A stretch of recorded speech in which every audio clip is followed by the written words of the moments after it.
Hi, this is Avicii, and you're watching JadoreHouseMusic.com.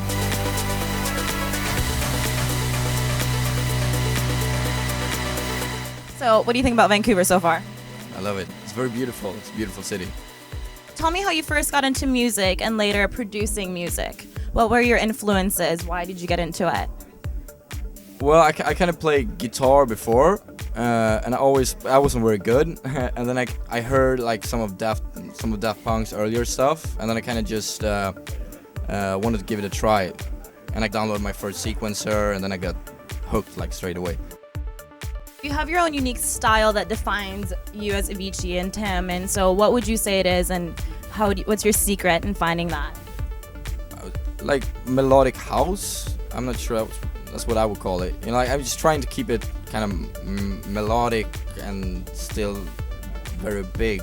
So what do you think makes that difference? Like when you think of making a track or producing a track, what do you think it needs to make it that big hit? Well, it's so hard with that. You know, like it completely like depends. I just think like hits just kind of happen, and to some extent, and then there's obviously the manufactured hits, but I mean in general there's so many tracks that you were like not that it's bad, but like really did it get so big? Like how could it get so big? That like I think it's hard to just have a formula for a hit. I think it's all depending on the timing and mostly the timing and luck and just everything. So when you're making a track, do you kind of feel like this is going to be a good song, or do you just kind of hope it will be?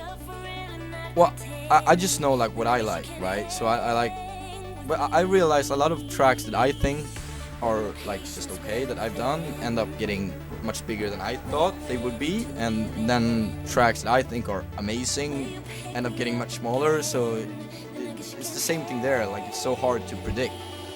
So we were interviewing John Dahlback, another Swede, and what do you think about him? Where did you guys first meet, and what's the secret you could tell me about him?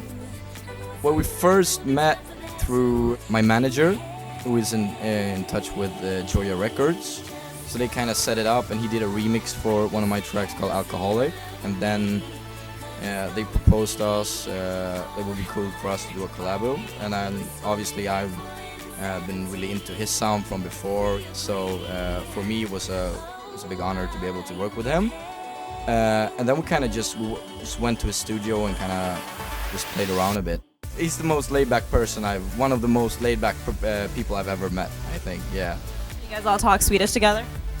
No, we speak English. Why? Of course, yeah. What? No surprise like this. You talk Swedish, yeah. What's house music like in Sweden right now? Is it very big or not so much? It's getting there. I mean, slow. It's not like the club. We don't have much of a club culture in Sweden, but house music itself is quite big. So all the clubs play house, but the club scene isn't very big, but it's getting there. Well, there must be something going on, because the biggest people in the industry are now all Swedish. So what is it? Where do you guys get all this inspiration from? I think it's because it's so cold. It's so cold, like throughout like 10 of the months, and it's raining and the weather is shit. So you have to find something to do. And then I think as well that with all the Swedes are already big inspirations to newer generations, you know. At least for me it was like that, you know, watching the Swedish House Mafia and Dahlback and Adam Beyer and all of these like big Swedish producers. It kind of felt like you had a chance or whatever, and that kind of really helped you keep your spirits up when you were producing and everything and not giving up. So what's your festival or a gig that you'd love to play at in the future that you still haven't gotten a chance to? Tomorrowland, probably. Yeah, it's the festival I would like to play, yeah. Which one's been the most fun so far? What's your favorite memory while you were DJing? Sensation, I think. Sensation, why, yeah. And other than obvious reasons, why? No, just because it's been one of those like milestones that I really like. Like I remember when I first started producing, you know, it like one of my biggest goals to be able to play at Sensation, and then when it came through, it was kind of, you know, just felt like I'd come to a certain point, you know.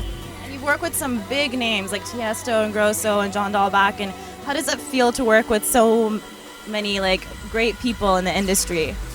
No, it feels great. I mean, obviously, as a lot of them have been my influences since I started, right? So it's been very cool to be able to work with them, and you know, to have their, like, they accepting me and everything. So it's just been, no, it's been great.